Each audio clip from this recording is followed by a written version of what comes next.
Bonjour, je vais vous présenter mon dernier livre qui porte sur l'enseignement du fait religieux. C'est ma carrière qui explique mon intérêt pour cet enseignement. Je suis agrégé de lettres, docteur en lettres, et j'ai été maître de conférences de littérature française à l'Université de Lille. Dans ce cadre, j'ai donné des cours sur la Bible dans la culture littéraire française. Je suis aussi médecin sexologue et interpellé par mes patients sur le lien entre leur observance des règles de leur religion et leurs échecs dans leur vie sexuelle conjugale, j'ai étudié les chapitres du catéchisme de l'Église catholique sur la sexualité, puis j'ai élargi mes recherches au judaïsme, à l'islam, ainsi qu'aux faits religieux français dans son ensemble, ce qui a donné un petit ouvrage aux sources de la foi. Interrogé par une de mes petites filles passionnée par les mythologies, j'ai adapté mes réflexions à l'intelligence d'une fillette. Et quand celle-ci, avec l'adolescence, s'est focalisée sur d'autres préoccupations, j'ai eu le loisir de rédiger nos échanges et d'en faire un livre, Grand-père, est-ce que tu crois en Dieu?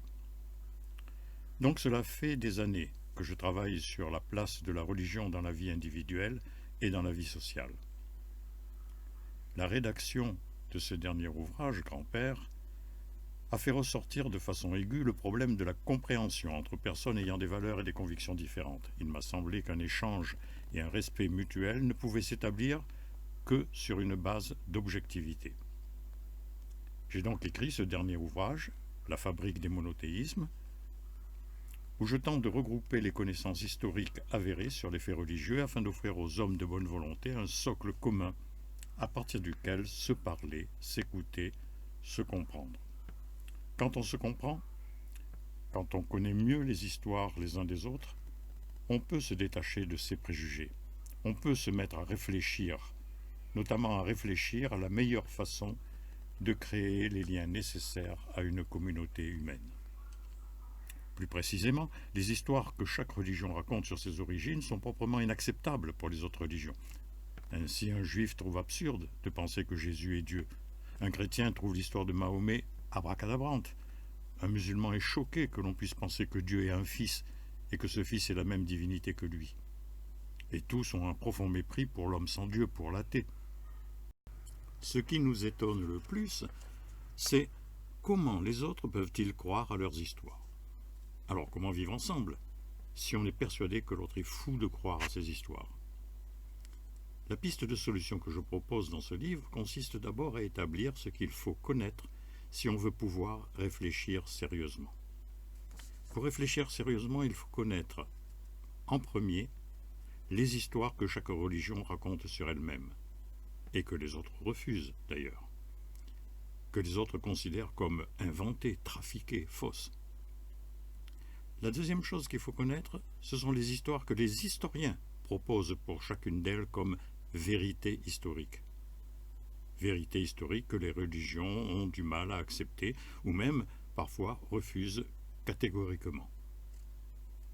La troisième chose qu'il faut connaître, ce sont les mondes imaginaires dans lesquels vivent les croyants. Ce que les croyants ont dans la tête, leur monde est rempli d'esprits invisibles, le diable, les anges, les djinns, un paradis, un enfer, les âmes des morts, toutes sortes d'êtres qui n'existent pas, par exemple, dans le monde des athées. La quatrième chose qu'il faut connaître, ce sont les systèmes intellectuels bâtis par chaque religion pour se donner une apparence rationnelle et se justifier. Dans chaque religion, les croyants raisonnent d'une certaine manière.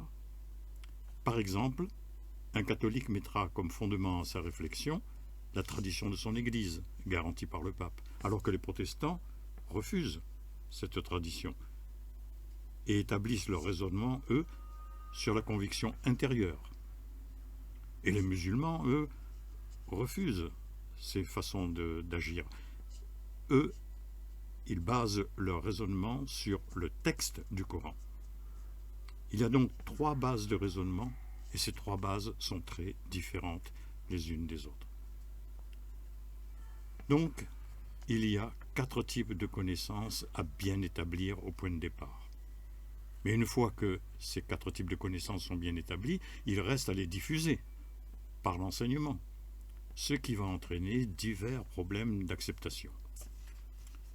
En effet, pour accepter d'écouter l'autre, d'accepter de lui donner une place dans sa vie, il faut d'abord sentir qu'on partage avec lui quelques points communs, que l'on a une bonne partie de nos histoires en commun. L'école doit donc présenter l'histoire en insistant sur tous les échanges qui ont existé. Ensuite, il faut avoir un cadre de vie qui protège la liberté de chacun, qui lui garantit sa liberté. Ce cadre, en France, nous l'avons déjà. C'est la laïcité. Le troisième élément qui doit permettre d'agir ensemble dans la société, c'est pour le bien du plus grand nombre, c'est le pragmatisme. Ce pragmatisme permet cette action commune parce qu'il propose une autre solution que le conflit des valeurs. Voilà, 3 conditions donc.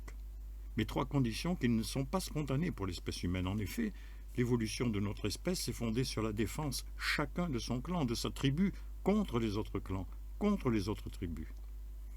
Mais aujourd'hui, la mondialisation fait que nous ne pouvons plus vivre chacun de son côté, isolés, à part, que nous sommes condamnés à vivre ensemble, mélangés, entourés de gens différents, qui pensent différemment, qui ont des règles de vie différentes, qui ont des valeurs différentes. Nous sommes donc obligés d'apprendre à vivre avec ces autres différents de nous.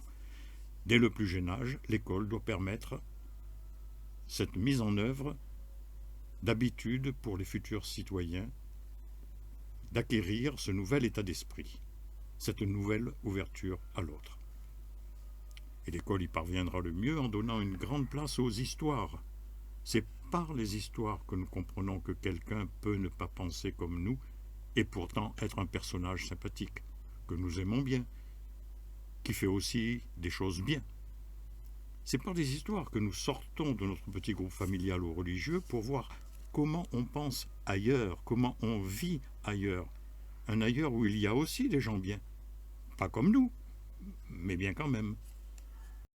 Alors oui, avec un passé commun, avec la laïcité, avec le pragmatisme et avec de bonnes histoires, nous serons prêts à accepter de vivre et d'agir ensemble.